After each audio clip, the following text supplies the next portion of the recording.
All right, YouTube, back in the shop today. This is my project. I've worked on this before. It's one of the guys that we race with. This is his sand Jeep. Obviously, you can tell the body's not on it. It's got a full fiberglass body on it. This has been in my shop before. A local company built it. I won't name their name, but it's a pretty good car. He's had quite a bit of issues with this thing. When it was first built, it wouldn't go straight. The body was twisting up like super bad. So the first time he was here, I built these lower brackets down here. They have all this tube work that ties back to the frame to stiffen them because the car wouldn't go straight to save its life. This has been quite a few years ago. I built all these brackets, got little speed holes in it. I was trying to mimic what the original company that built this car did. So I put a bunch of speed holes in there. I'm hoping you can see that. But these brackets is what I made. They just bolt on. There was an original bracket that goes right here. I've extended this down. I gave him all this space so that he could adjust these links to try to make this car actually stick and go. After we did this, I had these in the wrong spots. When he backed out, he put it in gear, this bracket hit the ground. So we moved the brackets around and he took a full pass. Like 60 foot was like unreal straight. It barely flexed at all. That was just in my backyard. Since then, he's still having some twist issues. So when this Jeep takes off, because it's an actual flat fender Jeep, the whole body, this whole frame twists like that real bad. So those brackets were the first thing. I did that. I had to reinforce all these because they were bending every time this car would launch. It would hook so hard. These aren't the real tires that go on it. He actually has like giant super scoops that go on this thing. He just has this to roll it on and off the trailer for right now. But what he did, he was talking to a company and they told him to get this sway bar. They put it on all their mud trucks and sand rails and blah, blah, blah. So this is what I did today. I actually added this sway bar, all this. So it comes in a kit. You get these aluminum link arms, then these drop ones. You got to cut these to length to fit whatever you're doing. He built these plates. They were iffy at best. I did rebuild one where he had actually tacked this in because they actually have this little plate. Hopefully you guys can see this. They have this little plate that welds onto the frame. He had that tacked in.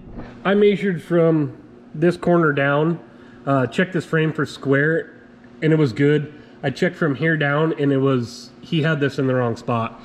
He was about 5/8 of an inch off, so I've actually moved it. I rebuilt one of these plates that he built originally, and all that does, it just holds this. I'm guessing this is a piece of machine tube that the company he bought this from built. It's got a brass bushing and then these aluminum arms. Like I said, I had to move this a little bit because he was off a little bit on his measurements, the guy that actually owns this car.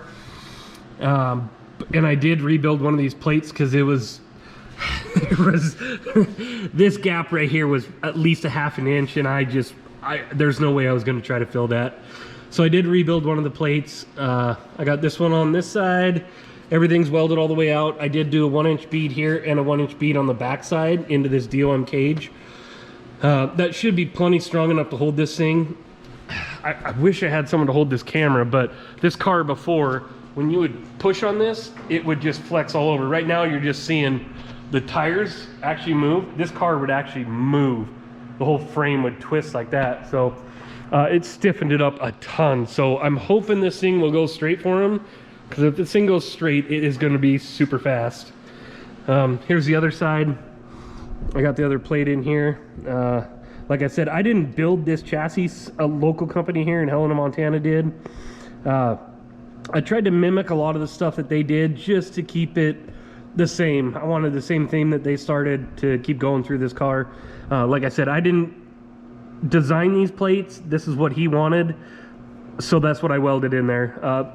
Really all he wanted me to do was mainly weld that in and cut these tubes to the correct length and weld that little bracket on the axle down there. So that's what we did. The only other thing I got to do now is, since we got these original brackets here in, the suspension's working, it's not sinking the car so much, I'm gonna cut the bottom 2 inches off of here. I gave him as many holes as I could when I originally built these so that he could adjust these links if he needed to. Now that he's got it set where he thinks it's gonna run pretty good, we're gonna cut this off right here, just so we don't have this stuff dragging in the mud and sand, whatever he puts it in. I think the only other thing I might do is weld this on, because right now this bracket just bolts on to the original bracket. You can see here's the upper bracket.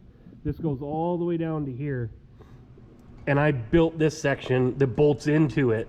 So I'm gonna probably weld this to the frame now. Now that he knows it's where he wants it, I'm gonna weld that in a few spots just to make sure it doesn't go anywhere. Because like I said, this tube is actually welded to the frame here.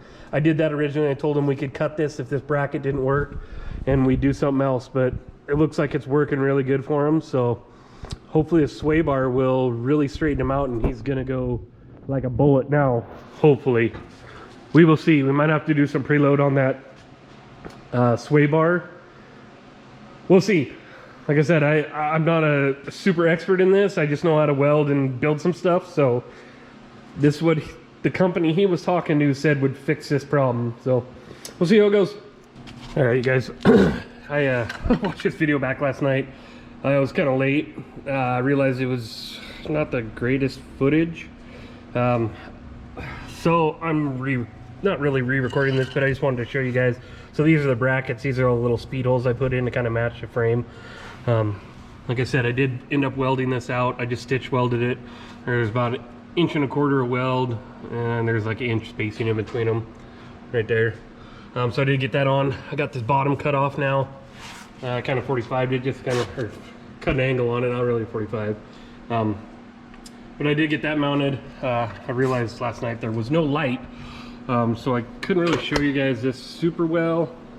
But under there you can see here's this little bracket that comes with it. I rosette welded the holes. It's a universal kit, so you can bolt it on or weld it on. I just rosette welded those holes so it has one more point tied in. But you can see that's the bracket and everything kind of mounted together. Here's the bars. I put that little bracket on the bottom there. Welded that onto the axle. I cut these bars and welded them to length. That's one side.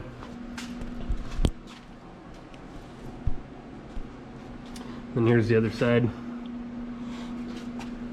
It's a pretty simple little setup. Just a plate tied into the frame. Trying to get some light on it. I kind of get some shadows from my high bay lights in my shop. But that's the piece of little machine tube I was talking about, and there's little brass bushing right in between there. Then these aluminum arms hook onto it.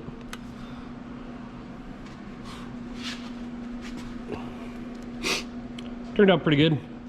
I like that the guy that built this and my welds look pretty similar, so it kind of kept the uniformity going. It looks like one person built this thing, so pretty good. I like it so far. The owner's gonna have to put a little bit of paint on this, but it's in there now, so should work pretty well for him.